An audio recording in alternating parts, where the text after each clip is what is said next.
बिस्मिल्लाहिर्रहमानिर्रहीम। नाज़रीन मोहतरम अस्सलामु अलैकुम वरहमतुल्लाहि वबरकातुहू। नाज़रीन मोहतरम, अक्सर लोग ये सवाल करते हैं कि जो है हर दुआ हमारी कबूल हो, इस हवाले से वजीफ़ा बयान करें।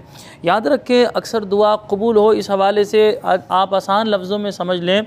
जब इंसान अल्लाह तबारक व तआला की बारगाह में दुआ मांगता है तो इंसान के हक़ में अगर वो चीज़ बेहतर होती है तो रब्बे कायनात इंसान को वही अता कर देता है। अगर इंसान के हक़ में वो चीज़ बेहतर नहीं होती तो दुआ मांगना इंसान का रायगा नहीं जाता, बल्कि अल्लाह करीम जो है इंसान के इस दुआ मांगने की बरकत से इंसान की कोई परेशानी को, मुसीबत को अल्लाह रब्बुल आलमीन दूर फरमा देता है। या जो है तीसरी सूरत इसकी ये होती है कि अल्लाह तबारक व तआला दुआ मांगने का जो अजर होता है, सवाब होता है, आखिरत के लिए जमा फरमा लेता है। जैसे मिसाल के तौर पर इंसान ने 10 मिनट अल्लाह की बारगाह में दुआ मांगी, अब इस 10 मिनट में जो अल्लाह करीम की बारगाह में दुआ मांगी इसका जो अजर बनता है, सवाब बनता है, वो आखिरत के लिए जमा कर लिया जाता है। कल क़यामत वाले दिन ऐसे लोग जब आएंगे, उन्हें अजर दिखाया जाएगा तो वो रब्बे कायनात की बारगाह में अर्ज़ करेंगे, मौला करीम ये तेरे किस नबी अलैहिस्सलाम का, वली का या शहीद का या सहाबी का जो है सवाब है? तो अल्लाह पाक इरशाद फरमाएगा मेरे बंदे तेरा है। तो लिहाजा वो अर्ज़ करेगा, मौला करीम मैंने तो इतनी नेकियां की नहीं। तो रब्बे कायनात इरशाद फरमाएगा, मेरे बंदे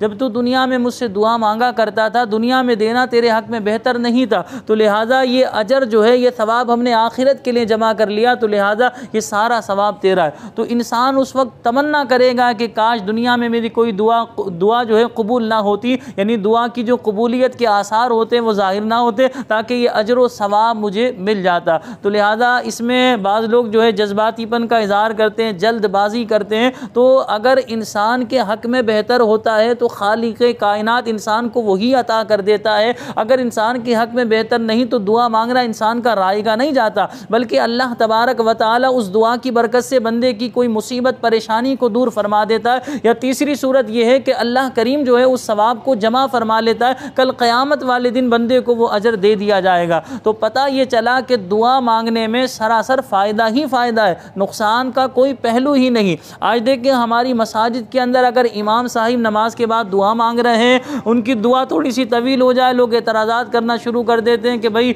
ये इनके पास बहुत ज़्यादा टाइम, इतनी लंबी लंबी दुआएं मांग देते हैं।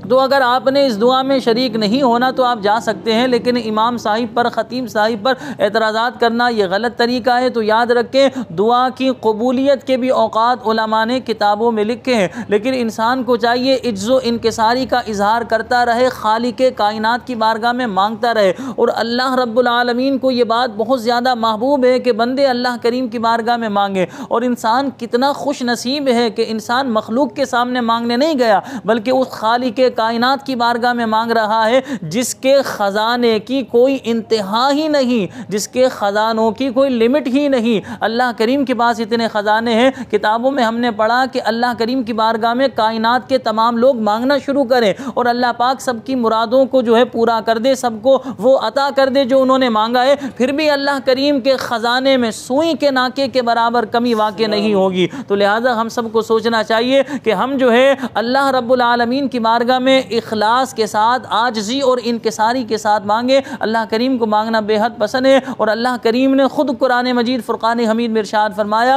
उदऊनी अस्तजिब लकुम, मुझसे दुआ मांगो मैं तुम्हारी दुआ कबूल करूँगा। उजीबु दाअवत दाई इज़ा दआनी फलयस्तजीबू। अल्लाह पाक फरमाता है जब दुआ मांगने वाला हमसे दुआ मांगता है तो हम उसकी दुआ कबूल करते हैं। रसूल पाक सल्लल्लाहु अलैहि वसल्लम ने फरमाया, अद्दुआउ मुख्खुल इबादा, कि दुआ इबादत का मग़ज़ है। तो लिहाजा दुआ मांगने में भी लोग बुखल का इजहार कर रहे होते हैं। दुआ मांगने में भी जैसा लगता है जैसा पैसा इंसान का खर्च हो रहा है, उसमें भी इंसान कंजूसी कर रहा होता है। तो लिहाजा दुआ मांगने में ना शर्माए, ना झिझके, ना कंजूसी करें। रब्बे कायनात की बारगाह में जब भी आपको वक्त मिले अल्लाह करीम की बारगाह में दुआ मांगे। और ये राज़ो नियाज की बातें होती हैं कि बंदा अल्लाह करीम की बारगाह में मांग रहा, बंदा ये तसव्वुर ही बांधे कि मैं किसी रईस के आगे, किसी अमीर के पास, किसी लैंडलॉर्ड के पास जाकर नहीं मांग रहा। अगर मैंने हाथ फैलाए तो खालिक़े कायनात की बारगाह में फैलाए। मुझे अपनी ख़ास दुआओं में याद रखिएगा। अस्सलामु अलैकुम व रहमतुल्लाहि व बरकातुहू।